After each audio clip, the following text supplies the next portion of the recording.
Welcome to today's lesson. So today's lesson we're going to look at selecting an irrigation system.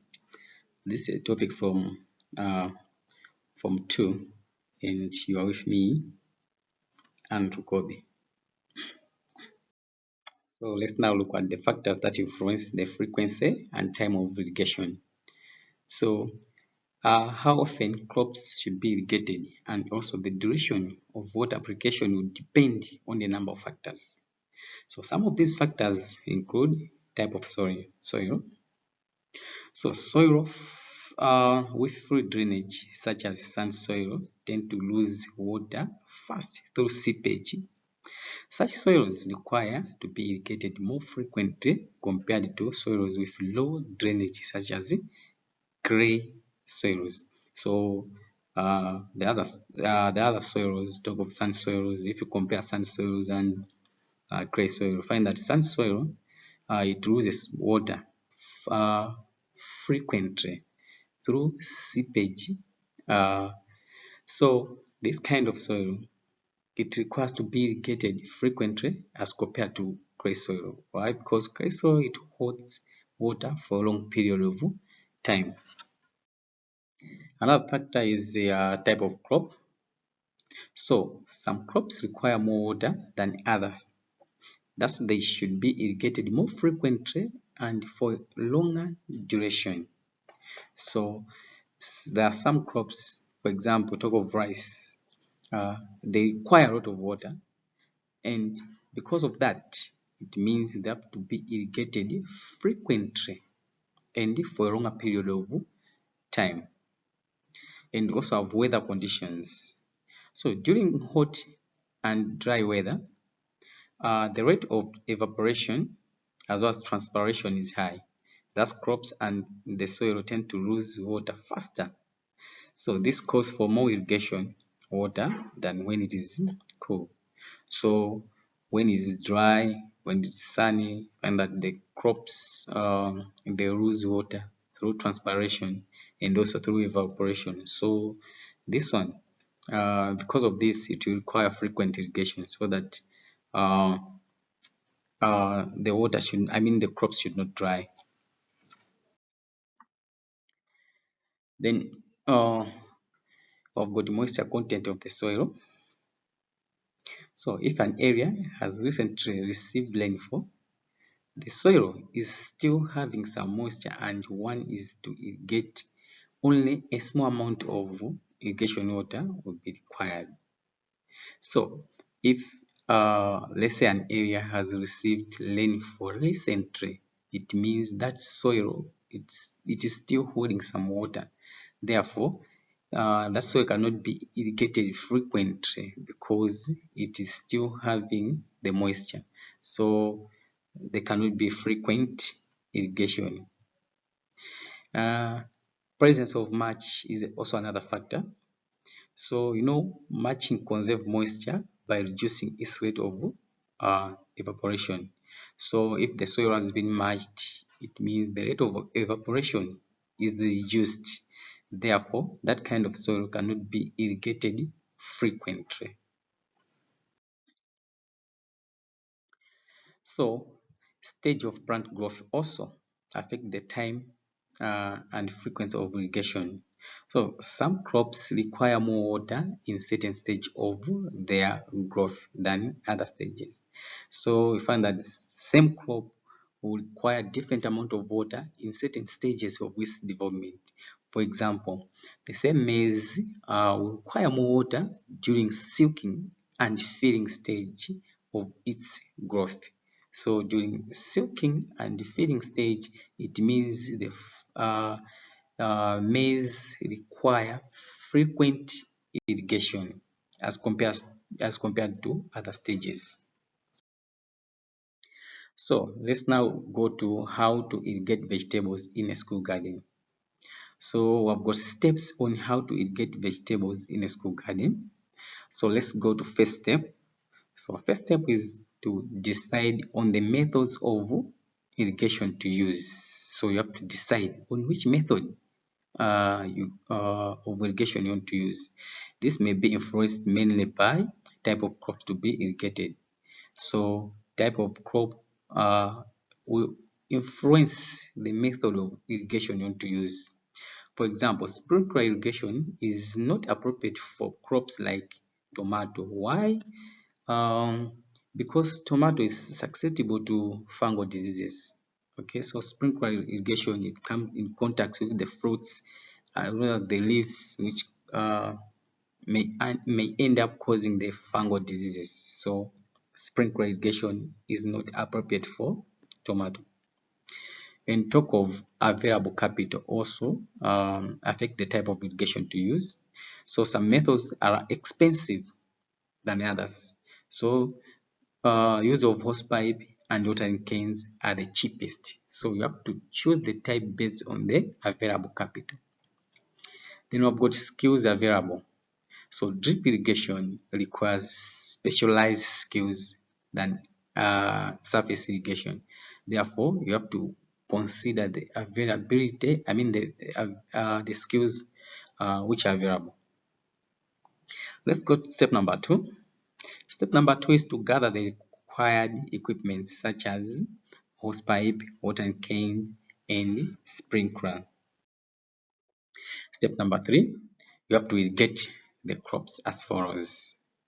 So when you are using a hosepipe, let's go to irrigating crops when using hosepipe. So using a hosepipe, you have to connect one end of the hosepipe to the water tap. So one end of the hosepipe is connected to the water tap, and open the water tap for water to flow through the hosepipe. Hold the other end of the hosepipe. So you open the tap, you hold the other end of the hosepipe, then you direct the hosepipe to the crops to be irrigated.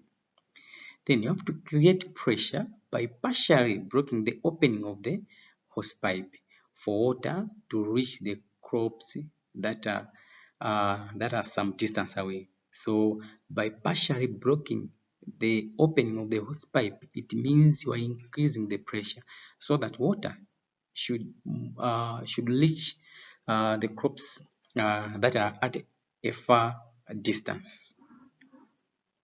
So ensure all crops get adequate water. So this is just a picture of how to irrigate using a hosepipe. So let's look at irrigation using a watering can. So on this one, you have to fetch water into the watering can, then carry the water to the vegetable garden. So apply water to the crops by slanting the cane for water to come out through the nose. So that water cane in front, it has got a nose. So you slant the watering cane so that water should come out through the nose. So ensure all the crops, they get adequate water.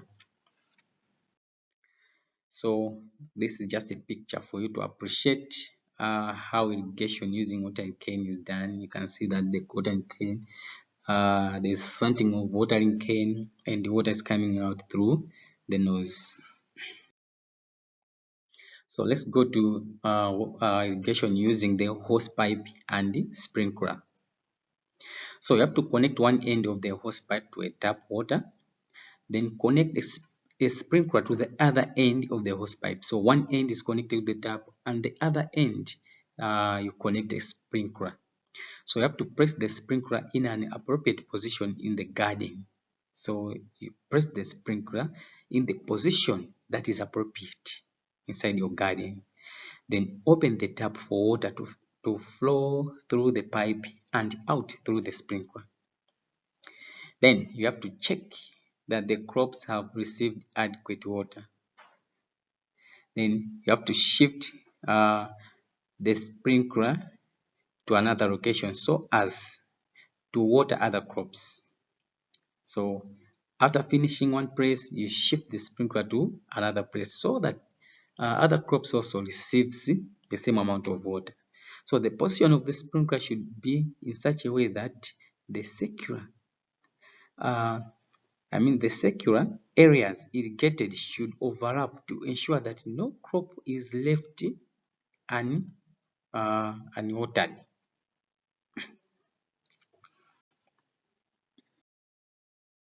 Step number 4, you have to gather the equipment used.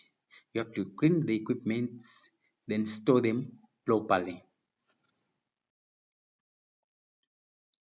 Then let's look at selection of an irrigation system now.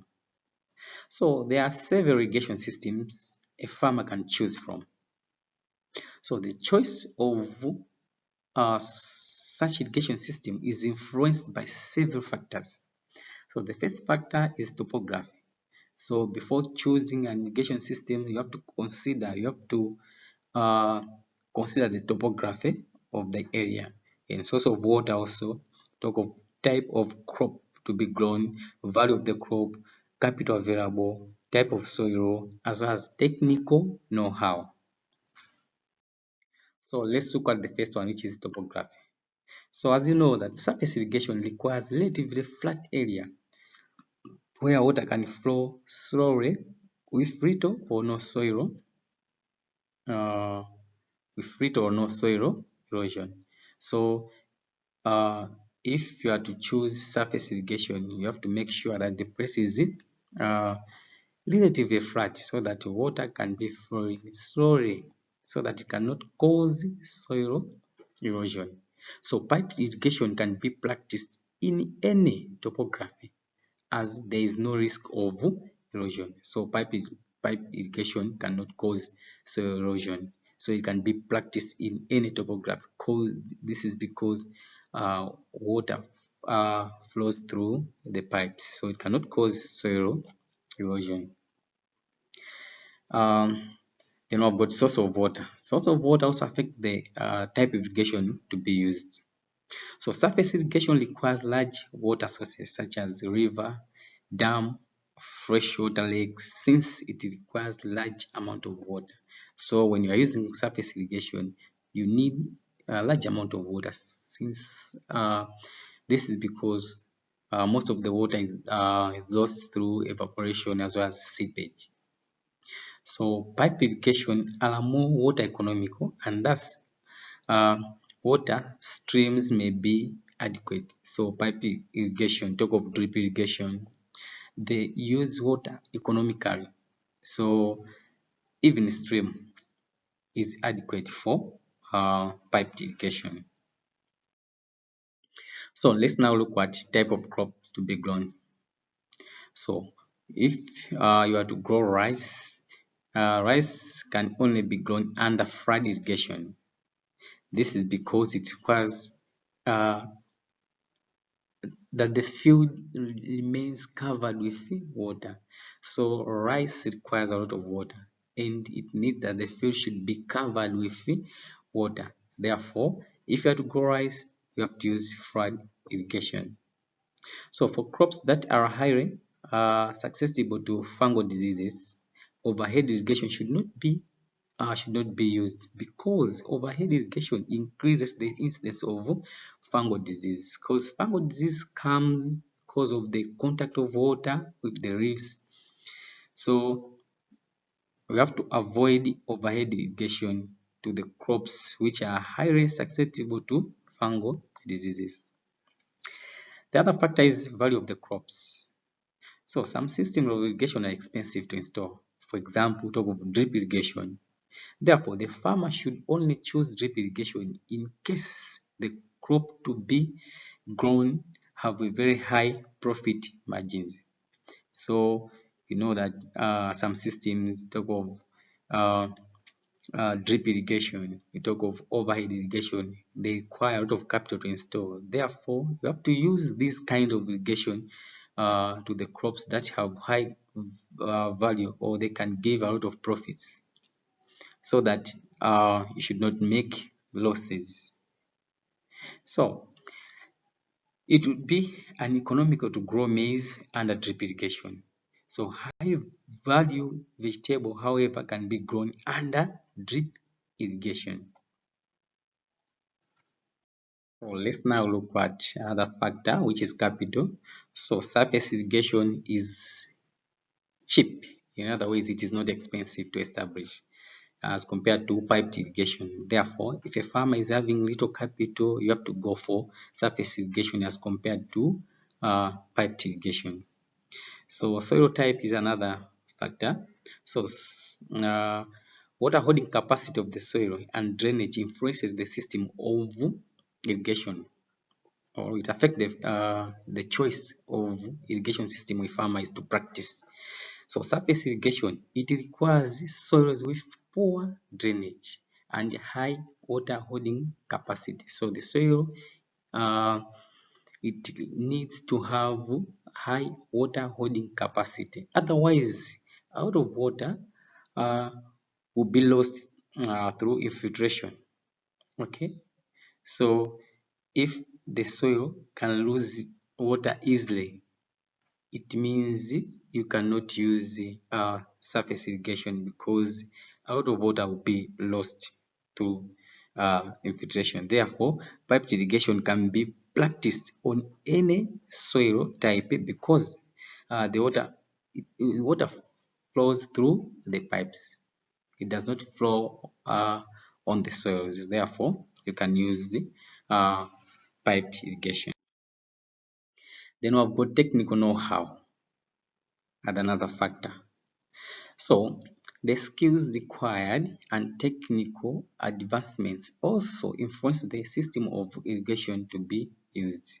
So talk of drip irrigation, it requires high technical skills or high technical know-how as compared to surface irrigation. Surface irrigation just simple and straightforward. Therefore, the skills you are having also affect the choice of the irrigation system you are to use. Let's now look at establishing an irrigation unit. So an irrigation unit is a setup that provides water to the crops automatically. The setup could be for drip irrigation or sprinkler irrigation. So irrigation unit, it provides water to the crops automatically. Therefore, uh, this irrigation unit can be used uh, through drip irrigation or sprinkler irrigation.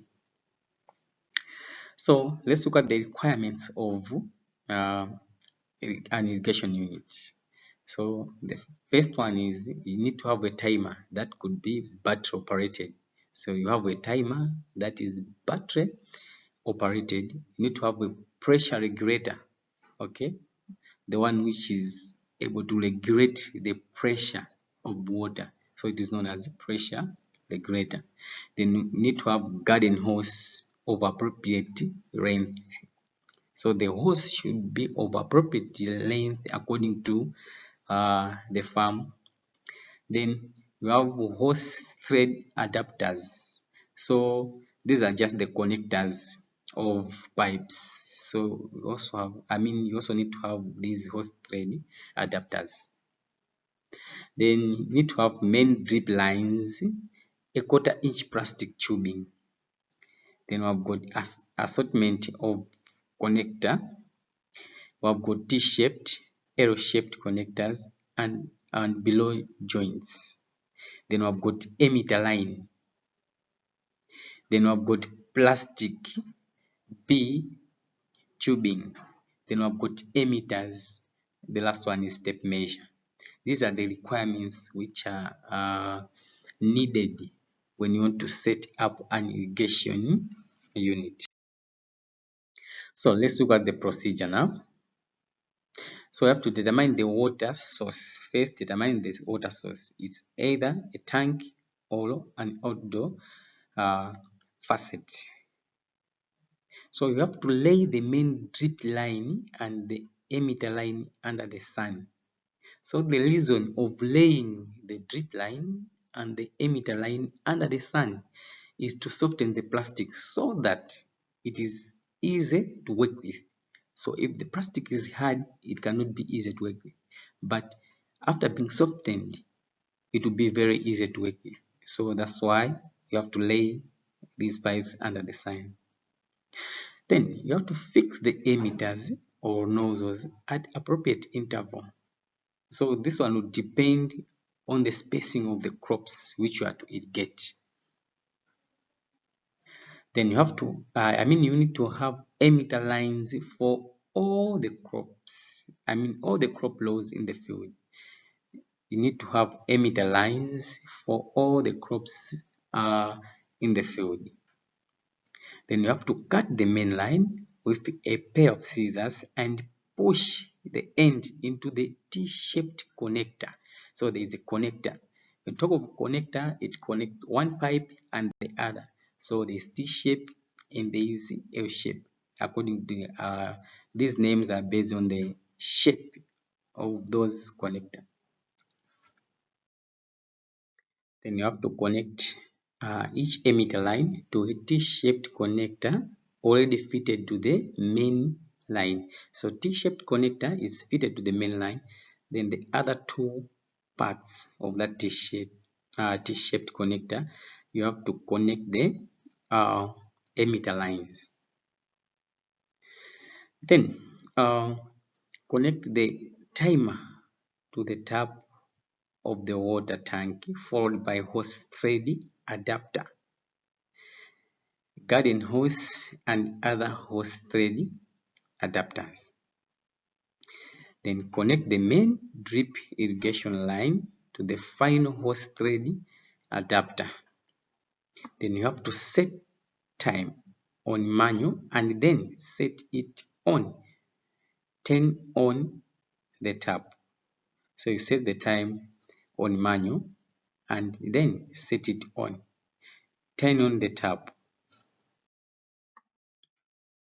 Then water will be seen sprouting from the emitters. Adjust the amount of water flowing using the tap. So you adjust based on the crops which you are growing. Then you have to check for leakages. If there are if there are any leakages, you have to seal appropriate.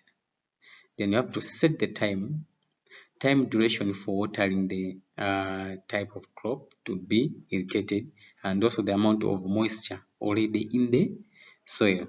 So you set the timer, time duration for for watering the type of crop to be irrigated, and also the amount of moisture already in the soil. So let's now look at maintaining an irrigation unit. So maintenance of an irrigation unit depends on the system of irrigation being practiced, whether surface irrigation or piped irrigation. So let's go to surface irrigation. How can you maintain the surface irrigation? So in surface irrigation, water is brought to the crop field from its source through canals or furrows. So this method of irrigation allows water to flow or to be directed along channels. So surface irrigation unit can be maintained in the following ways. One, you have to repair levels if broken. So the levels, if they are broken, you have to repair them. So on top of the levels is the soil that forms the furrow or the channel or the canal. So if the soil is broken, it means you have to repair. Then you have to remove weeds in the canal, basins, basin inlet, and as well as outlet. So if there are weeds in the canal, as well as basin inlet and outlet, you have to remove these weeds. And desilting of canals. So when the work of desilting, it means removing the silts in the canals. So those are some of the maintenance of surface irrigation, and also repairing of sluice gates. So these sluice gates are the ones which you use to allow water to enter in the field and also to close. So if they are broken, you have to repair these sluice gates. So let's look at piped irrigation. How can you maintain the piped irrigation? So this is where water is conveyed through the pipe to reach the field. So the water must be under pressure, hence the need of some mechanical force. So in pipe irrigation, always there's need of a pump, because water to be the water, they always need to be under the pressure. So maintenance practice of pipe irrigation include: one, you have to repair broken components such as pumps. So if the pump is broken, you have to repair the pump. So you have to replace broken pipes, sprinklers, among others. So if a pipe is broken, you have to replace the pipe and even the sprinkler. If it is damaged, you replace the sprinkler. So occasionally flush the pipes with phosphoric acid to remove salts, especially where saline water is used. So sometimes you may this irrigation, you may use it where the water is saline. Therefore, you have to flush the pipes with phosphoric acid in order to remove the salts which are found inside the pipes. Then you have to replace faulty parts such as emitters or nozzles. So if any part has got fault, you have to replace it. Then the other thing is you have to unblock the sprinkler nozzles in case they are blocked. So sometimes find that the sprinklers have been broken. So you have to replace those blocked sprinkler nozzles in order to unblock, because if the nozzle are blocked, it means water will not be able to come out. Therefore, you have to unblock the sprinkler in order the water to be coming out. So I've got this practical work for you. So you have to visit, if possible, visit overhead irrigated farms and identify the maintenance practice which are being used. So there's also this revision exercise, and for this revision exercise, answers will be provided for you, and you can try to answer some questions and you compare with the answers which have been provided for you. So the first question is: list 4 factors that are influence the frequency and time of irrigating crops. What factors does a farmer need to consider when selecting an irrigation system? Outline the maintenance practice of surface irrigation system. Then list the maintenance practice of an overhead irrigation unit.